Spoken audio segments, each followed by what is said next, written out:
Bienvenue sur cette troisième vidéo d'une série consacrée donc à la Révolution française et à l'Empire. Nous allons voir donc la partie 3, les transformations et les apports. Donc voici un schéma qui vous permet donc de saisir les grandes transformations de cette période. On va tout de suite s'intéresser aux changements politiques.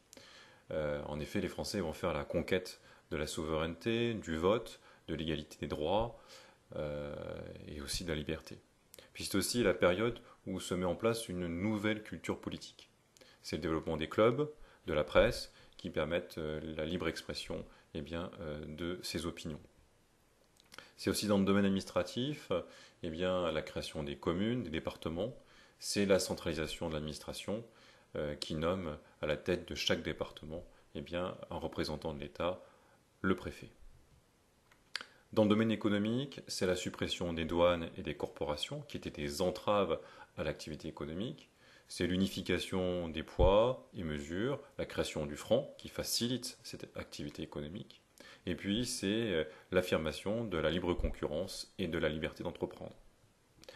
Dans le domaine, cette fois-ci, religieux, c'est la conquête de la liberté de conscience et de culte.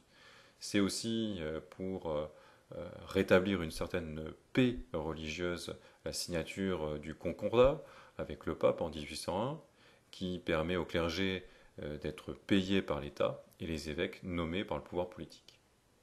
Dans le domaine social, c'est la mise en place d'un état civil et d'un mariage laïque. Le divorce est autorisé et on développe aussi une élite avec les lycées et la Légion d'honneur. C'est la mise en place aussi du Code civil, qui est un recueil de lois qui régit les relations et les droits entre individus.